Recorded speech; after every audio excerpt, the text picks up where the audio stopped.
The rich colors and inspiring music of K-animation spark the imagination and capture the eyes and ears of children around the world.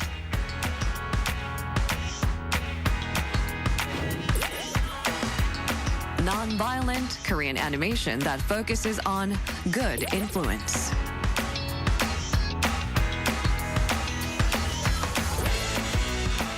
Through adventure and friendship, learn valuable lessons and realize the importance of friends.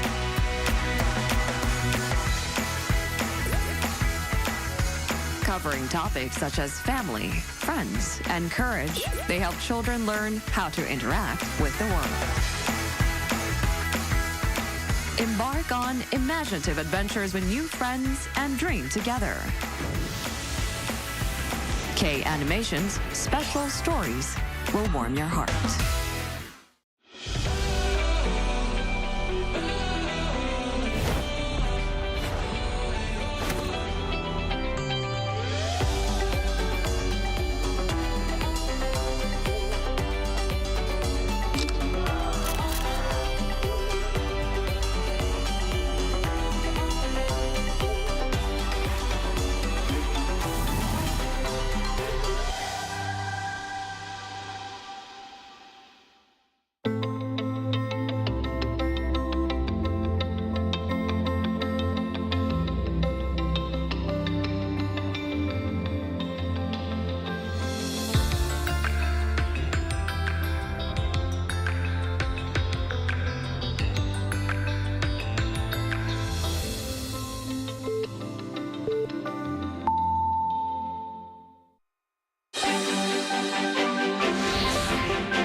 It's December 16th here in Seoul, and I'm Kim Dami. We begin with these stories making the headlines at this hour, starting with the impeachment trial process against the South Korean president.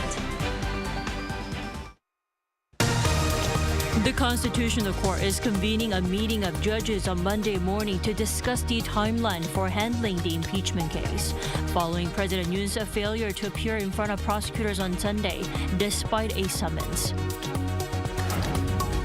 And following the suspension of Yoon's presidential power and duties, acting President Han Duck-soo took on the role and prioritized people's livelihoods and national security. He also spoke with U.S. President Joe Biden, staying in close touch with Seoul's key allies. Also over the weekend, Ukraine posted images and videos of dozens of Russian and North Korean troops killed in Kursk Oblast, though it's hard to tell if soldiers in the footage are actually North Korean. Acting President and Prime Minister Han Duck-soo spent his first 24 hours as interim head of state holding back-to-back meetings with cabinet ministers and politicians, and also having talks with U.S. President Joe Biden. Our Oh Soo-young starts us off. Acting President Han Duck-soo has put people's livelihoods and national security at the forefront of his mission to stabilize South Korea's affairs, as President Yoon Suk-yeol now faces impeachment proceedings and insurrection charges.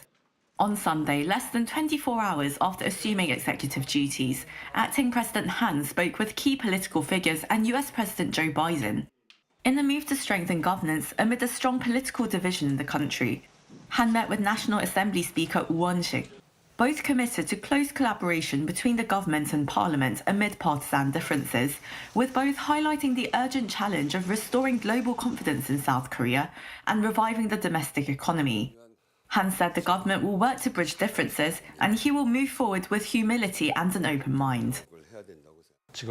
My foremost priority is to ensure the safety of the nation and the stability of the people's daily lives without disruption. The government is committed to maintaining trust with our allies, including the United States and Japan, strengthening our security posture and making every effort to advance all areas of state affairs, including diplomacy, economy and people's livelihoods, especially for those in need, and public safety.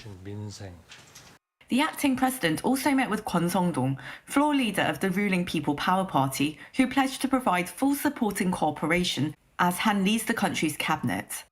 Kwon also called on Han to resume consultations between the ruling party and the government once the PPP overcomes its internal issues.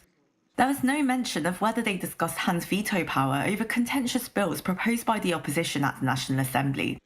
Addressing South Korea's most crucial security partner, the acting president spoke with US President Joe Biden on the phone. Han assured Biden that all governance would strictly adhere to the Constitution and the law, and that Seoul will carry out foreign and security policies without disruption. He added that it is more critical than ever to solidify the South Korea-US combined defense posture amid North Korea's nuclear threat and its deepening collaboration with Russia. Biden expressed trust in South Korea's democracy, commending its resilience and pledging to work with Seoul to further develop their alliance and their trilateral cooperation with Japan. In a separate call with US Forces Korea Commander Paula Camara, Han expressed concerns over North Korea potentially engaging in military provocations amid South Korea's current domestic situation, highlighting ballistic missile launches and cyber attacks as viable threats. The commander reaffirmed the strong commitment of the US to the combined defense of South Korea, vowing to fulfill its duties to strengthen the capabilities of the combined forces. As Han leads a caretaker government over the months to come, he convened with all cabinet members and emphasized that moving forward, the government's actions will be guided strictly by the Constitution, the law, and a vision for the future. 오수영, Arirang News. And the impeachment trial process is picking up speed, with the court's judges holding their first meeting on the case this morning. And their discussions include the timeline for a decision on the president's fate. Our Peunji has more. South Korea's Constitutional Court has 180 days to decide whether or not to remove Yoon from office. If the court removes Yoon, or if he resigns, a presidential election must be held within 60 days. Court justices began their first meeting on the matter at 10 a.m. Monday to decide on the scheduling of preparatory hearings and procedures for the examination of evidence. During the meeting, they're expected to pick 2 justices to oversee the evidence examination process and hold discussions on forming a legal review task force team composed of constitutional researchers. The presiding justices for the case will also be determined on Monday. The identity of the presiding justice is usually kept confidential, but it was disclosed in the case of former President Park Geun-hye's impeachment due to the significance of the matter. The Constitutional Court is typically composed of 9 justices, 3 designated by the president, 3 designated by the Supreme Court chief, and 3 recommended by the parliament. But amid political deadlock, the 3 seats that were supposed to be recommended by the National Assembly have been vacant since October, and the court currently has only 6 sitting justices. Under South Korea's constitution, at least 6 out of a total of 9 justices must agree in order for an impeached president to be ousted. Technically, 6 justices could be enough, but they'd all need to vote in favor. However, given the significance of the case, experts believe the court will be reluctant to make such a historic decision without a full bench. So rival parties are now speeding up efforts to fill the 3 vacancies. Meanwhile, Yoon did not comply with a summons to appear before prosecutors on Sunday, reportedly saying that his legal representation has not yet been finalized. He did not show up for questioning, defying an order from the special prosecution team handling an investigation into Yoon's martial law imposition, which asked him to appear at the Seoul Central District Prosecutor's office on Sunday morning. Prosecutors reportedly issue another summons on Monday. Peunji, Arirang News. And more key military officials were arrested on Sunday during the ongoing probe into the December 3rd martial law declaration. Lee Seung-jae has the details. As the investigations into President Yoon's December 3rd martial law order continue, police on Sunday arrested both the current and former chiefs of the Defense Intelligence Command. The Korean National Police Agency's Special Investigation Team announced they detained the current commander, Major General Moon Sang-ho, and former chief Do Sang-won. Moon is suspected of sending his troops to the National Election Commission's office after President Yoon Suk-yeol declared emergency martial law.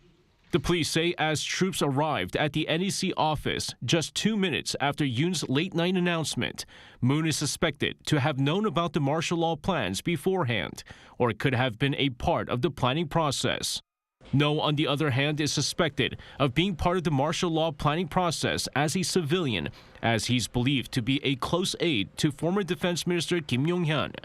The two were arrested without a warrant, with police allowed 48 hours to question them while in detention. Prosecutors also sought an arrest warrant for the former martial law commander and suspended Army Chief of Staff General Park An-soo on Sunday. During a parliamentary session following the short-lived martial law, Park said he only learned of the martial law declaration through the televised address and said he was not responsible for being a part of the drafting process. He was suspended from his military duties last Thursday. Meanwhile, the police say some 1,500 troops were mobilized on December 3rd as part of the botched martial law declaration. They say soldiers from the Defense Ministry, the Army, the Capital Defense Command, the Army Special Warfare Command, the Defense Counterintelligence Command, and the Defense Intelligence Command were deployed. The National Office of Investigation's Special Investigation Team said 43 active soldiers, including the suspended Army Chief of Staff Park, have been questioned. Lee Seung-jae, Arirang News. So attention now turns to the Constitutional Court, which must decide whether to dismiss Yoon from office or reject impeachment. We discussed the constitutional procedures and Yoon's political fate more with Professor Song Shin-hyun this morning. Thanks for joining us. Good morning. So what's the Constitutional Court's job now? I mean, what exactly will it examine and look into from now on?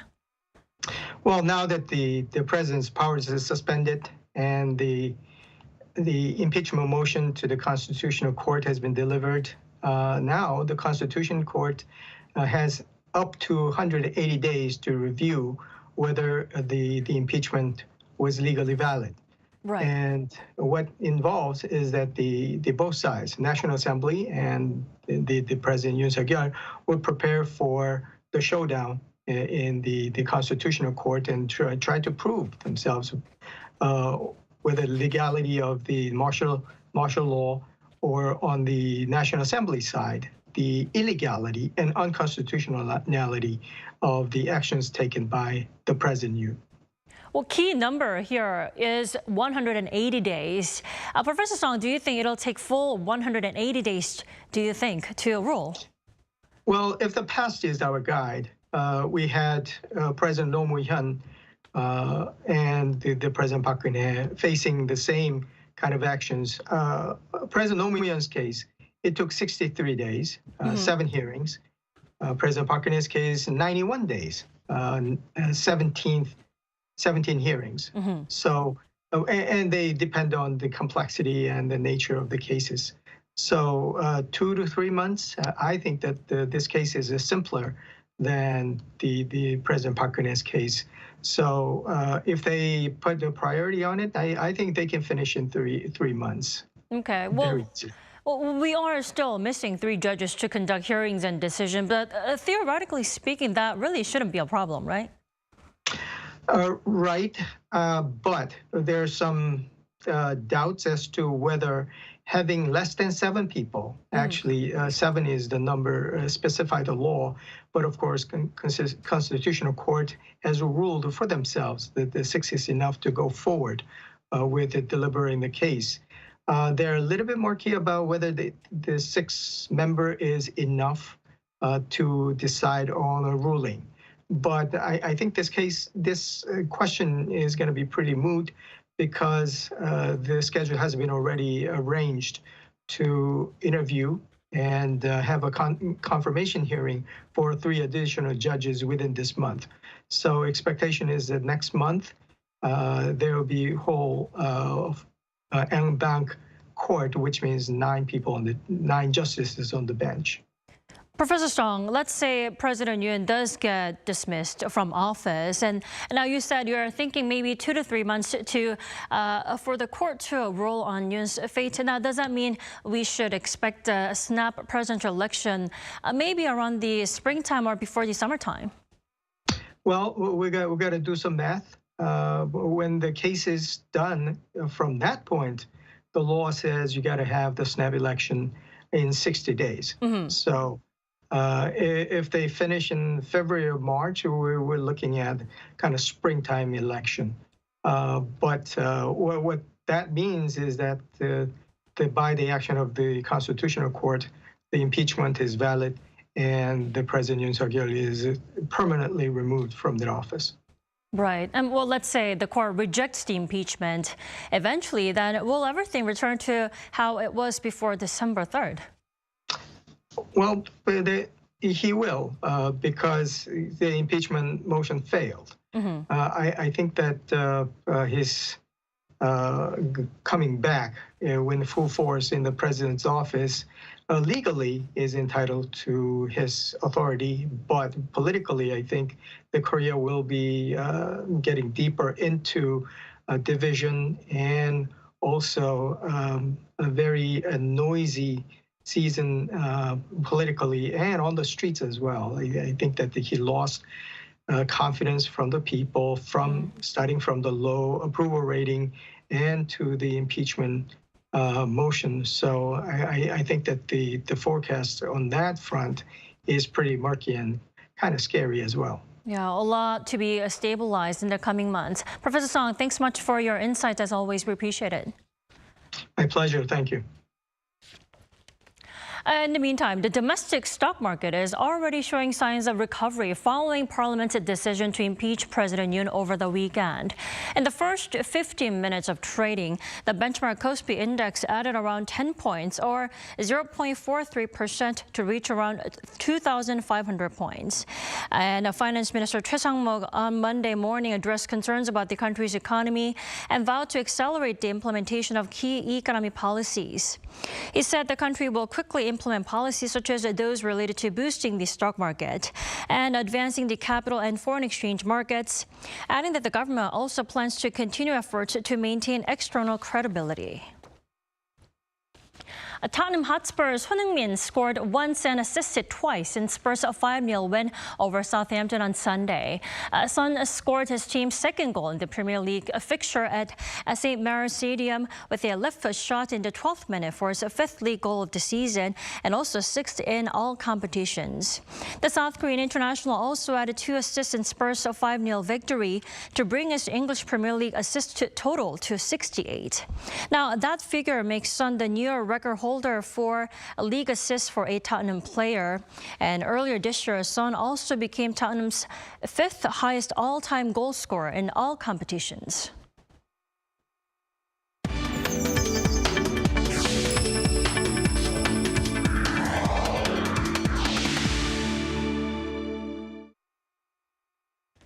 The African Development Bank believes prospects are high for broader productive ventures between South Korea and the African continent, especially in light of an inaugural summit hosted by Seoul this past summer. Our Shin Ha-young had a chance to talk to its chief. It's been a half a year since the Korea-Africa Summit, and the African Development Bank is looking forward to building on the outcomes of recent cooperation between the two sides. That's what President Akinwumi Adesina of the African Development Bank said during an interview at the Africa Investment Forum. Agreeing to launch a high-level dialogue on expanding cooperation in the supply chain of critical minerals was one of the key outcomes.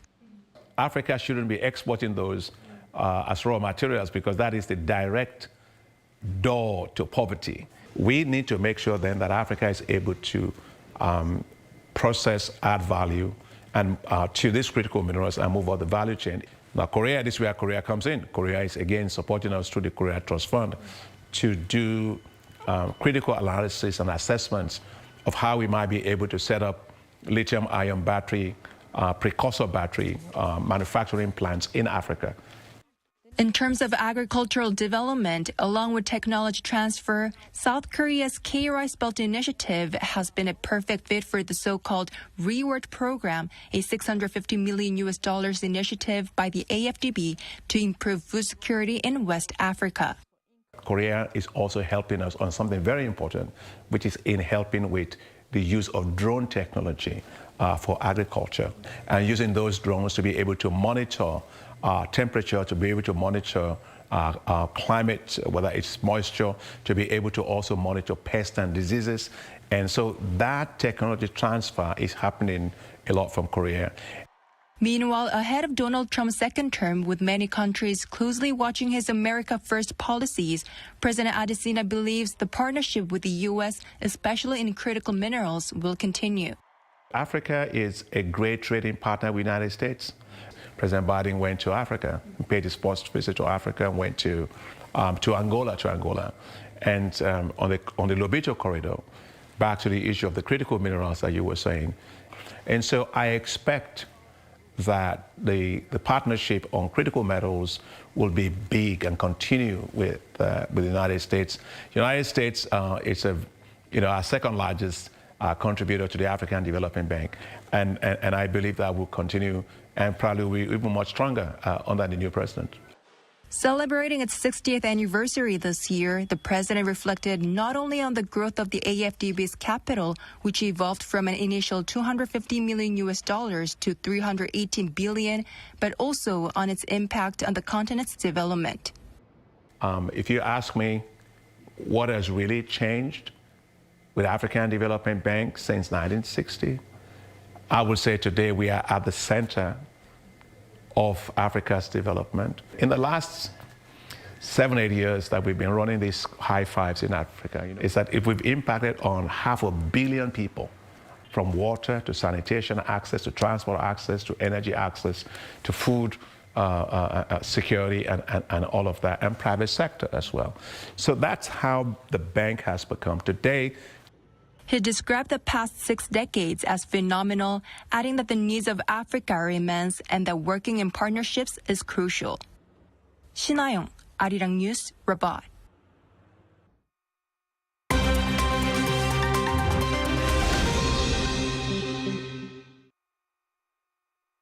Now, let's take a look at the stories from around the world with our Kim Xiang. Good morning, Xiang. Good morning, Dami. So let's begin today with North Korean soldiers deployed over in Russia and its war against Ukraine. Now, what's the latest? Yeah, so now a latest Ukrainian report claimed additional North Korean troops' activity in the Kursk region.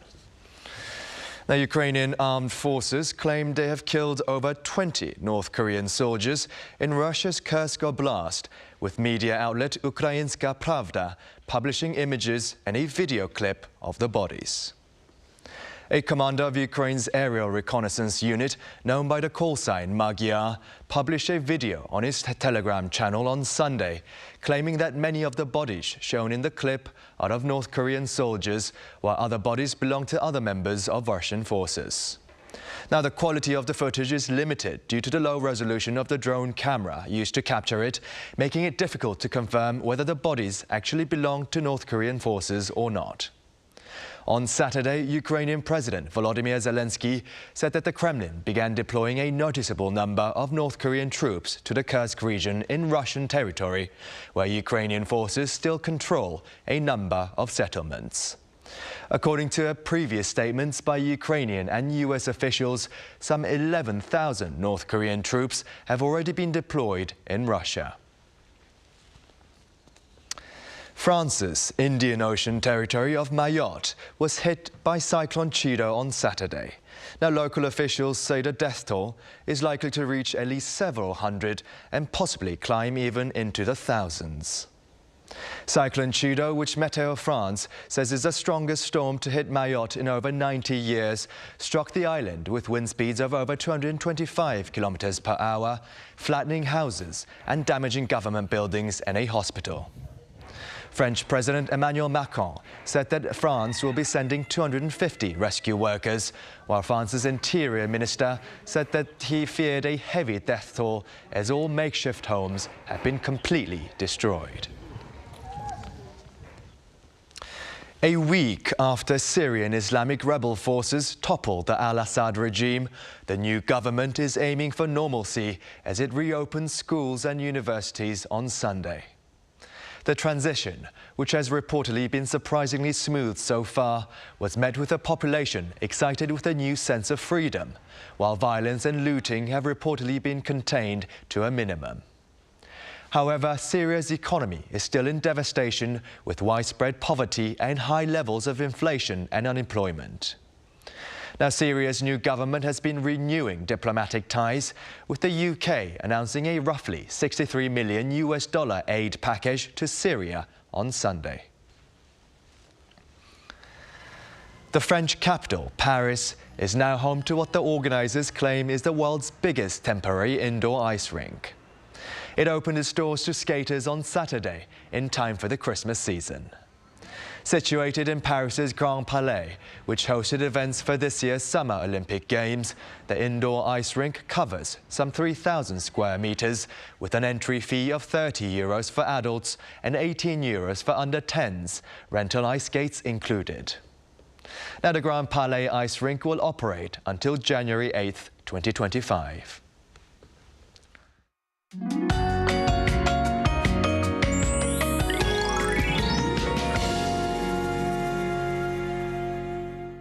It's getting colder as we approach the end of the year, and bitterly cold air is set to make our morning commute tougher as the week goes on through Thursday. Stay covered up this week. Temperatures will dip below norms.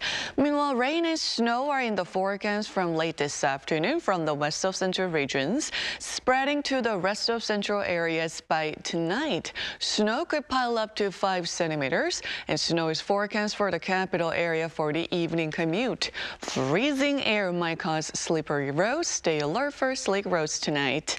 It will stay sunny during the day in much of the country. Seoul could see a high of 4 degrees. Daegu, Gyeongju topping out at 7 degrees. Meanwhile, parts of the capital area and East Coast regions are under dry weather advisories. Now, Jeollado provinces see a further mix of rain and snow tomorrow. Jeju stays wet for most of the week. Meanwhile, this Saturday marks the winter solstice already, with a wintry mix in the forecast for central regions and Jeollado. Well, that's Korea for you, and here's a look at the international weather conditions.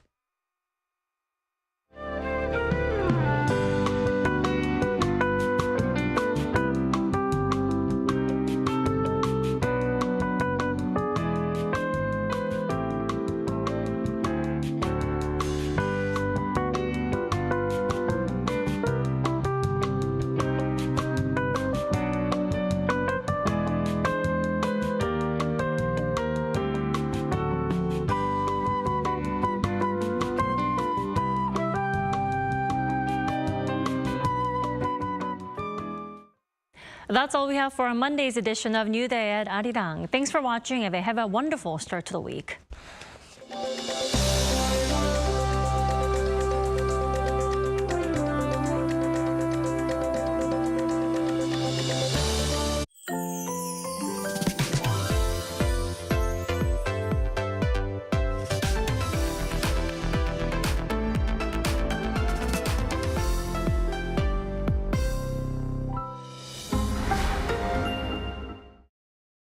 How to survive in Korea. One room. So, you're surviving in Korea. If you signed a contract for a one room, obviously you're a pro. But the real deal begins now. Step 1. Housewarming. No need to buy toilet paper, diffusers or hand soap. You'll get them soon enough as housewarming gifts. And some are bound to pile up. There's nothing better to serve your guests than milpaeyu nabe. If you have Korean friends coming over, don't forget the extra garlic. Step 2. Garbage disposal. With great power comes great responsibility.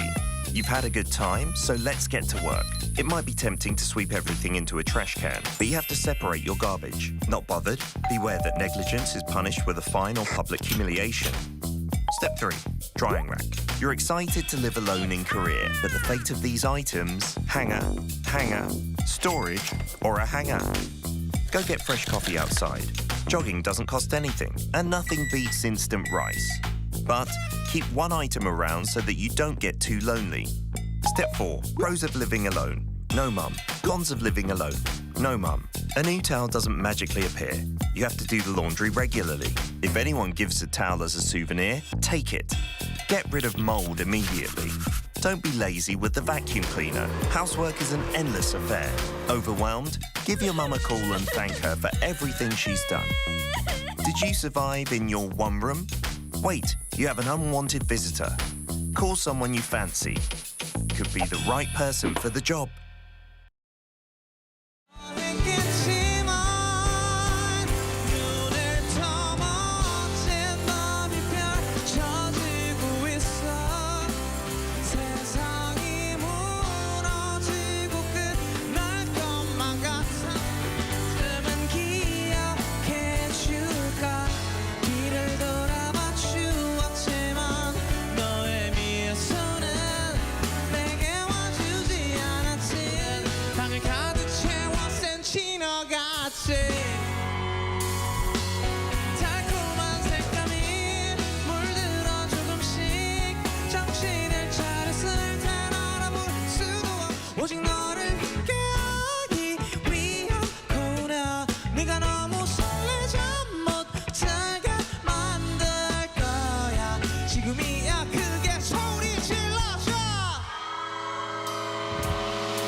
new type of news show.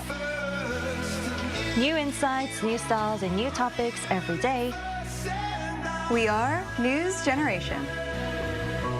Bring news just for you. It's Monday, December 16th here in Seoul. I'm Songjin, and you're watching News Generation.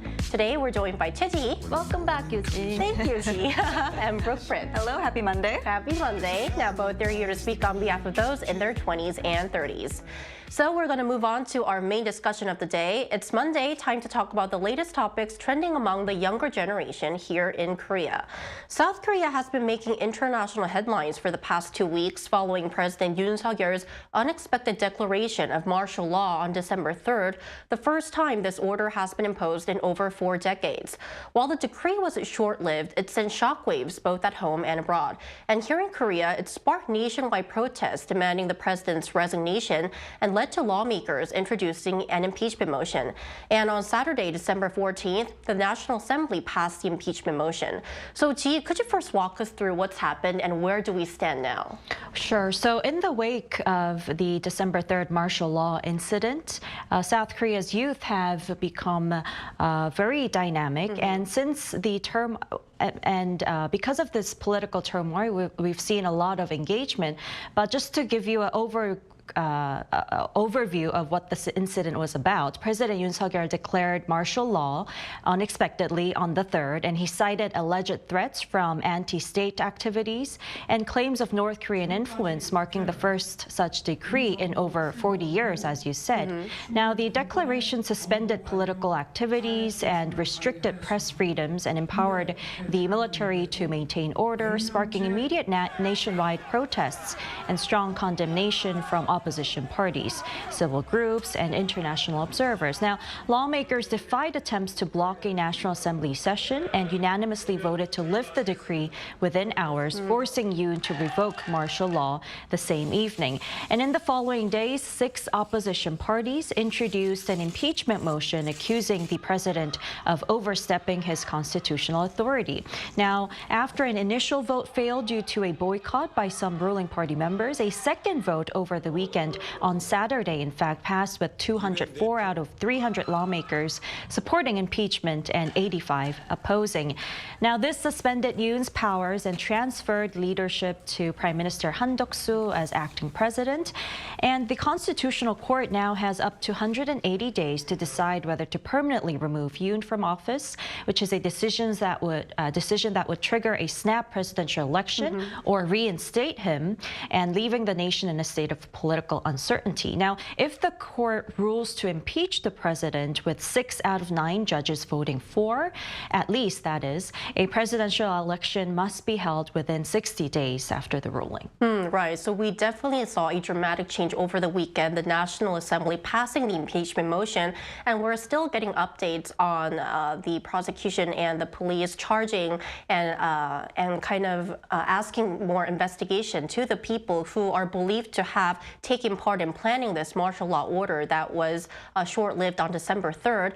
Now, besides all these big news that have been happening over the past few weeks, the reaction of young people, our generation, to these dramatic events over the past 2 weeks have also garnered great attention, right, Jihi? That's right. So our generation has actually been known to be very disengaged in political activities. But since this martial law incident, South Korea's youth have emerged as a dynamic force in the ensuing protests, marking a significant shift from their previous political disengagement. Now, traditionally, young people in their 20s, including university students, have been regarded as largely indifferent to politics here in the country. If you ask someone, what do you think about this political situation, they would just say, oh, I'm not interested in politics.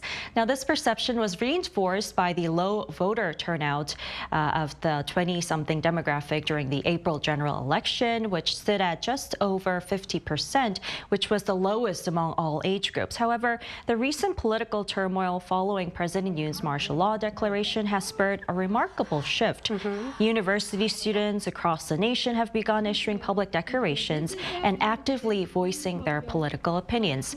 And also, impeachment rallies held nationwide have seen significant participation from diverse youth groups, and this change reflects a growing political consciousness and a willingness to engage in shaping the country's democratic process. processes. Right. So I think one of the most standout features among the protests that have been calling for President Yoon to step down and impeachment of President Yoon is the large participation of our generation in these protests and rallies, which is quite different from the reputation that our generation holds as being relatively politically indifferent from other generations. Now, Brooke, I also want to ask your opinion because I know that you weren't in Korea when all this happened. You were in the States. So how did you view all the situation? That's right. I was visiting my family for Thanksgiving in the U.S. when the news dropped, and understandably, my family was quite concerned when it happened. They were really hesitant to let me get back on the plane to come back to Korea. They started making arrangements, trying to figure out which family member I was going to stay with long term. But for me, you know, my cat lives here, my social life is here, my work life is here. This very show I had scheduled for the day after I landed. And I think many people in Korea were in a similar boat. They were wondering, what does this mean for me? Right. Do I get to go to work tomorrow? Is my social life going to stay the same? Are my rights going to stay the same? So everyone kind of had these same concerns, but luckily the martial law decree was very short-lived. It was revoked within a few hours, so I did not have to make any drastic plans to my travels, which is why I'm sitting here today. But my family is still worried, and I think everyone is still very worried about the fallout of these events and what is the future that is going to happen for the Korean political landscape. And it's kind of disheartening to look at because I've always said that safety is the #1 reason why I love living in Korea. And I do think that that's been rattled a little bit because now things feel a little unpredictable. But I do believe that with the fervent passion of the Korean people, especially the young people that unexpectedly have been participating very fiercely in these protests, I do believe that Korea will find its way back to some semblance of normalcy and security as a country.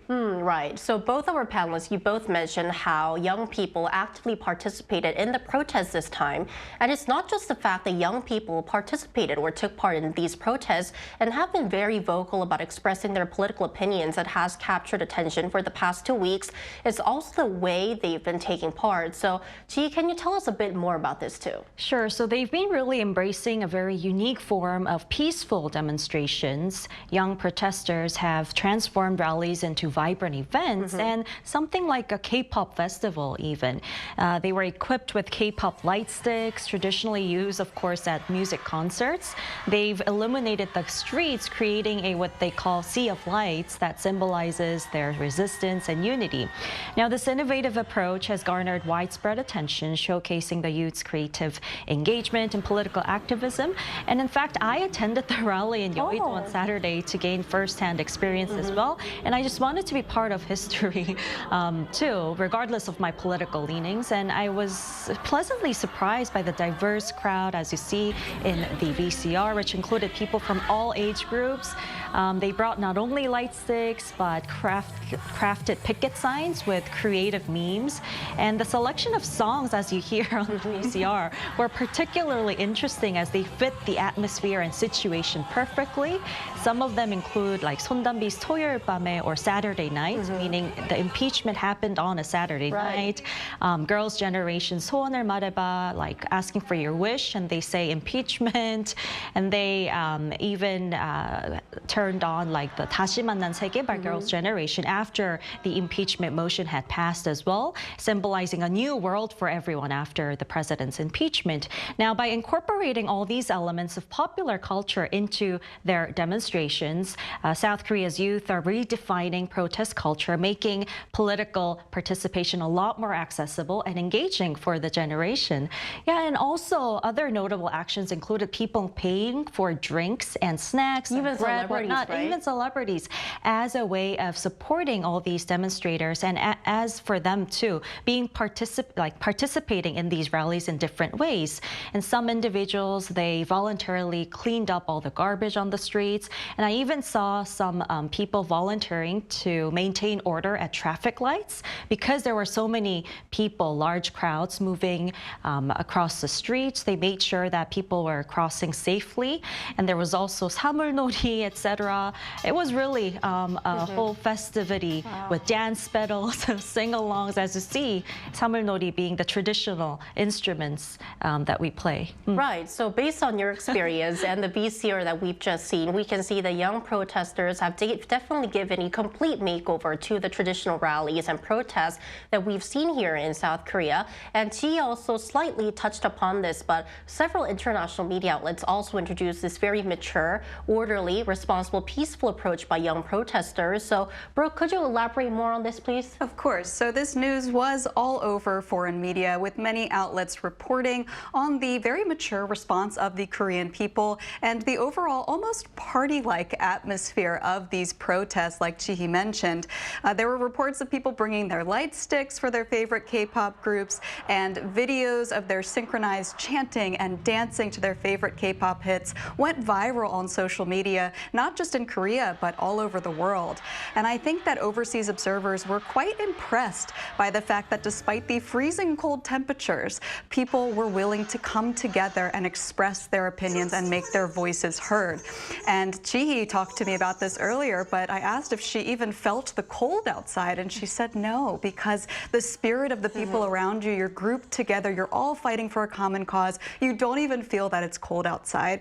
And many of the people on the site of the protest said that they wanted to be a part of history, that they wanted to show future generations that this is how you do it. This is how you fight for your rights and how you fight for your freedom in a peaceful manner. Now, I know that some were concerned that all of these headlines about this incident would potentially damage Korea's reputation, which would be a shame given the fantastic year that Korea has had in terms of its soft power, right? We saw Han Kang win the Nobel Prize for Literature and numerous other achievements and accomplishments. So people were concerned that this might tarnish or stain that legacy. But others pointed out that this is kind of a silver lining. Right. And that is the fact that Korea showed and proved to the world that within a matter of hours, they could tackle this problem together. Within a matter of hours, lawmakers and citizens alike came together to block the martial law decree. So yes, it is a time of political turmoil, and we might have all of these headlines, but I think the thing to remember is that Korea is coming together as a unit to overcome this issue, and I do believe that they will emerge a stronger democracy on the other side. Right. So they were brave enough to brave the cold and then go out to the streets and kind of fight for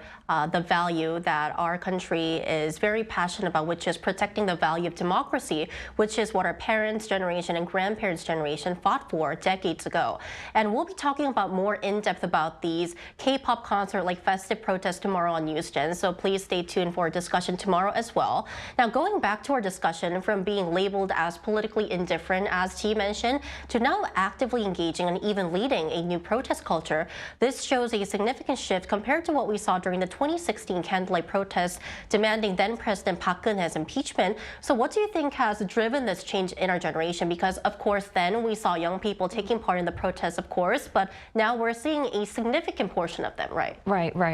Right. We're seeing a difference because this whole crisis disrupted the daily lives of the MZ generation, threatening their career, relationship, and personal stability. So this direct impact served as a wake-up call and driving a surge in political awareness and engagement. So unlike back in 2016, they're more involved and making their presence felt, and they know that this value of democracy should be kept by their participation. And they're really feeling the political efficacy by being part, and they're knowing that they are the ones who will drive the democratic values of Korea by participating. And I think that they would have felt more political efficacy after they saw this impeachment motion being passed. What do you think, Brooke?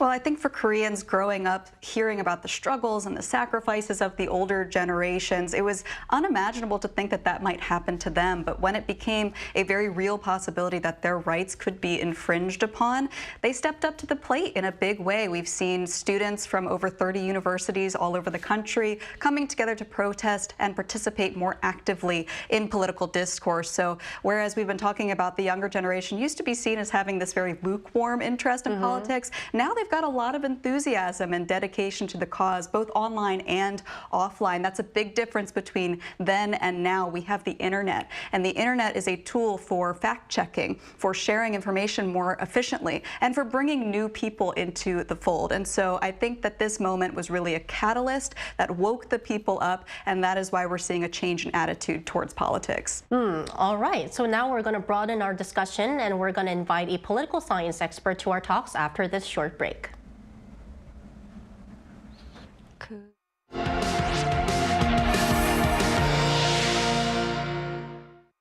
NewsGen wants to hear from you. Go to YouTube and search our channel Arirang News. Click Community and leave a comment down below. Make a new type of news with us. We're back. Joining us this morning is Christoph Godin, Professor of Political Science at Heung-min University in Seoul. Welcome, Professor. Welcome. Thanks for having me. Morning. Okay, Professor. So our first question for you is, recently, as we've mentioned, we've seen a lot of young people joining rallies and protests here in Korea, especially since the short-lived martial law decree. So what do you think has motivated them to get involved? Oh, I think your panelists have said it all, but mostly the short answer is a mixture of fear and hope. Fear because it felt like, as one of your panelists said before, that dictatorship has moved away, far away from Korean politics. And this danger, this authoritarian danger, is still very real, not only in Korea, but everywhere. Actually, you've got the same authoritarian, far right-wing, populist wave hitting all democracies with conspiracy theories, evangelists, and the like. And so Korea is no exception to that. So that's the first. But also the second point that I think to be important here to remember is the fact that from the very beginning, it felt like change was within reach, that President Yoon could be impeached, that something was to be done. A major reason, I think, why so many youngsters, not only in Korea, but all over the world, are thought to be so disenfranchised from politics is because it seems like whatever they're going to say is not about to change anything. This time, by gathering, it felt like they would be able to get some sort of immediate outcome. That was the impeachment. So that's a mixture of many things. There is a historical legacy that is intrinsic to Korean political culture. There are obviously social networks that help people to gather.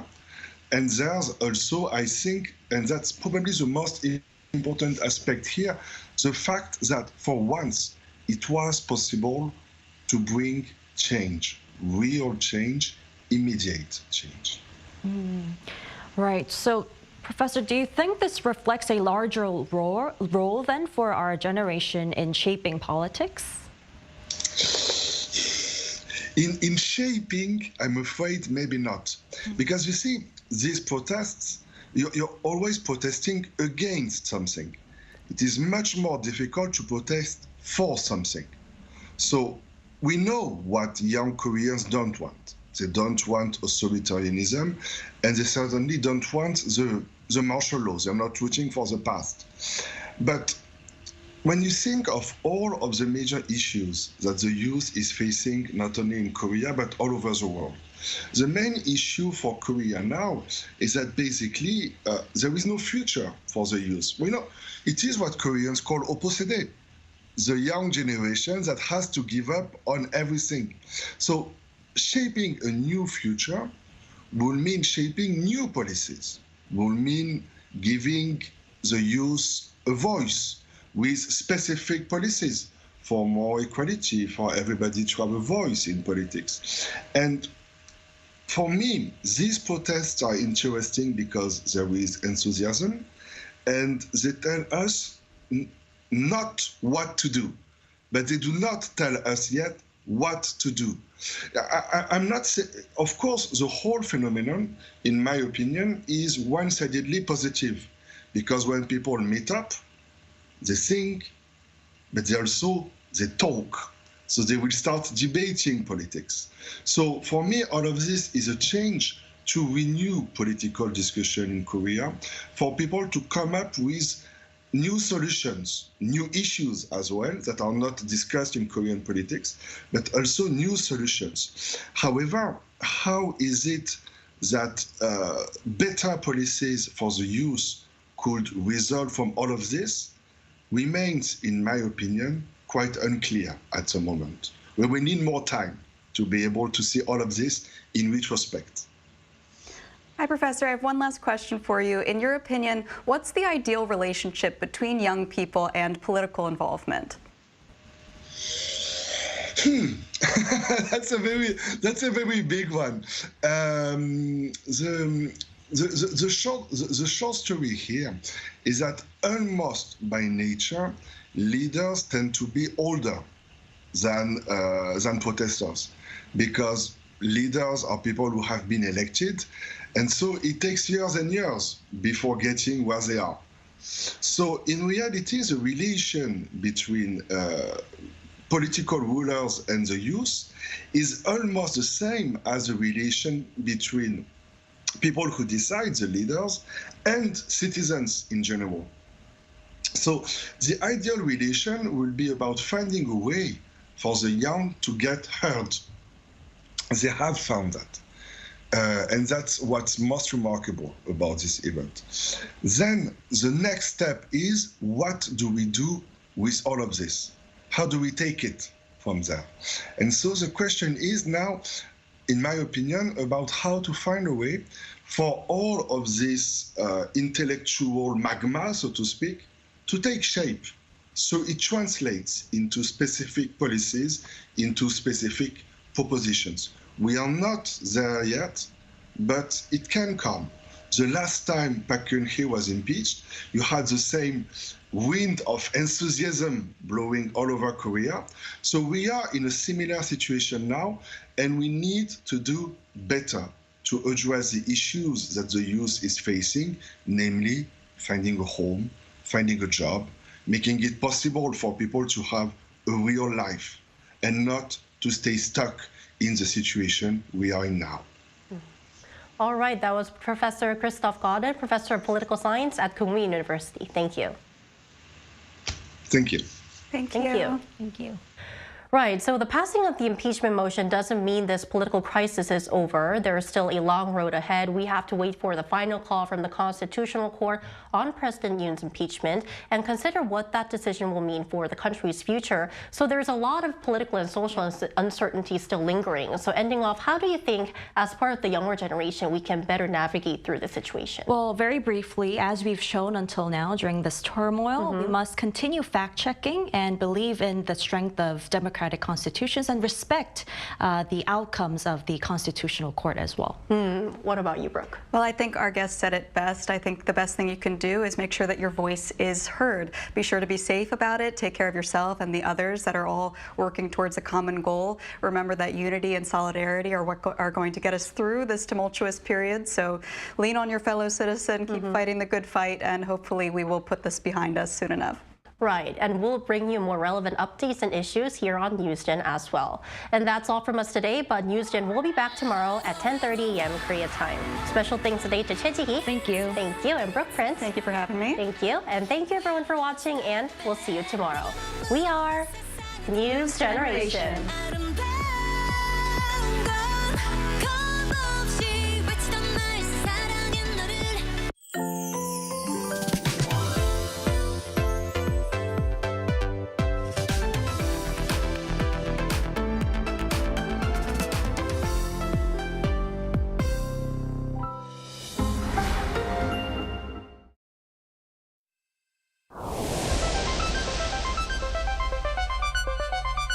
저희가 매일매일 자동차를 타고 일상생활에서도 쉽게 사용을 하는데, 그런 자동차에서 타이어는 계속해서 버려지고 있거든요. 전 세계적으로 10억 개 이상 버려지고 있는데, 특히 소각 처리될 경우에는 대기오염 물질들이 여러 가지가 나오게 되고, 매립됐을 때는 지하수나 토양오염 물질들이 많이 방출되게 됩니다. 저희는 그런 타이어들을 어떻게 잘 처리할지 좀 고민을 했었습니다. 타이어가 가지고 있는 접지력이나 내마모성이 좀 우수하다고 생각을